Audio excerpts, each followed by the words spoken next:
शेवटी गद्दारच गद्दारांच्या कळपात गेला. एक 3-4 वर्षापूर्वी गद्दार शिरोमणी जो बसला तिकडे मिंदे, मी मुद्दामून एक क्लिप इकडे ऐकवणार आहे तुम्हाला की तुम्ही केवळ आणि केवळ शिवसेना प्रमुखांचा चेहरा आणि माझा शब्द या भरोश्यावरती या गद्दाराला निवडून दिला होतात. पण आपण त्याला मतदान करताना बोटाला काळी शाई लावलीच, पण त्यांनी गद्दारी करून आपल्या विश्वासाला काळं फासलेलं आहे.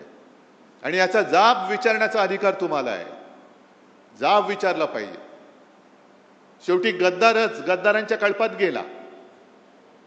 आता गद्दारांचा कळप म्हणजे काय की एक 3-4 वर्षापूर्वी गद्दार शिरोमणी जो बसला तिकडे मिंदे, त्यांनी 40 आमदार फोडले. आणि या विदर्भामध्ये जेव्हा बैल पोळा होता तेव्हा त्या बैलांवरती लिहिलं होतं 50 खोके एकदम ओके. आता मला सांगा, तेव्हा आमदाराचा भाव 50 असेल, 50 खोके, तर खासदाराचा किती असेल?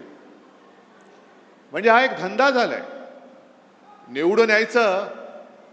असा शेतकरी, आता तू बोललास ना रे दादा, पीक विमा मिळालेला नाहीये, हमी भाव मिळत नाहीये, पण निवडून यायचं, आपला हमी भाव वाढवायचा आणि विकून टाकायचं सगळं काही.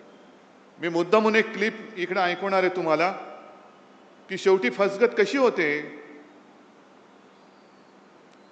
एक मिनिट थांबा.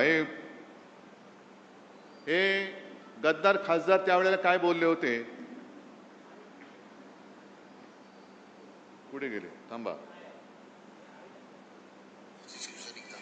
आणि त्या जेव्हा हिंदू हृदय सम्राट वंदनीय बाळासाहेब ठाकरेंचं एक वाक्य मला आजही आठवते की मी वयाच्या 15व्या वर्षी शिवसैनिक झालो आणि त्यावेळेस त्यांनी मला ते कानावर आहे की जेव्हा कोणी संकटात असेल तेव्हा जात पात धर्म न पाहता त्याच्यासाठी आपण धावून गेलं पाहिजे.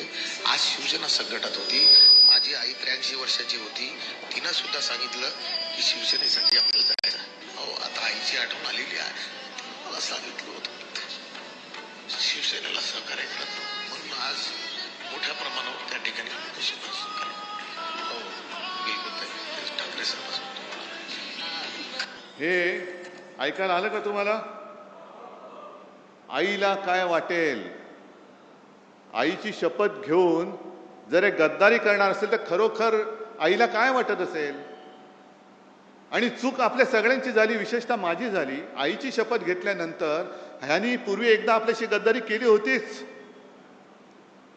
तरी परत आले. आणि परत आल्यानंतर तुम्ही आता या टेपमध्ये ऐकलं असेल की जेव्हा कोणी संकटात, अरे एवढे शिवसैनिक असताना शिवसेनेवरती संकट येऊच शकत नाही, तुझी काळजी कर, माझी करू नकोस, माझी करू नकोस. आजपर्यंत एकदा झालं ना, शिवसेना संपली, पक्ष चोरला, चिन्ह चोरला, तरी ठाकरे उभा आहे.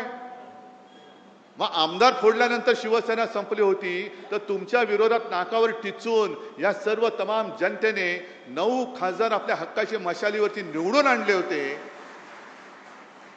ती फोडण्याची वेळ का आली? त्यावेळेला आपल्याला चिडवलं जात होतं, तुमचे 18 खासदार मोदींच्या चेहऱ्यावर निवडून आले, मोदींच्या चेहऱ्यावर निवडून आले. अरे मोदींच्या समोर देशात लाट असताना माझ्या या शिवरायाच्या महाराष्ट्राने मोदींच्या भाजपला आडवा करून त्यांच्या छाताडावरती हक्काचे शिवसेनेचे आणि महाविकास आघाडीचे 31 खासदार बसवले होते. कुठे गेली ती मोदींची लाट? आणि विकास निधी जे काय बोंबलतायत, एकूण 2 वर्षामध्ये लोकसभेमध्ये हे किती वेळा हजर होते? काय आंदोलन म्हणून काय केली त्यांनी? जे आंदोलन आपण केली, शेतकऱ्याला कर्जमुक्त, मी काय उपकार नाही केले, पण एक अनपेक्षितपणाने मुख्यमंत्री पदाची जबाबदारी मला स्वीकारावी लागली. कोणीही मागितली नव्हती, पण मी माझं कर्तव्य मानलं की आपला हा अन्नदाता आहे.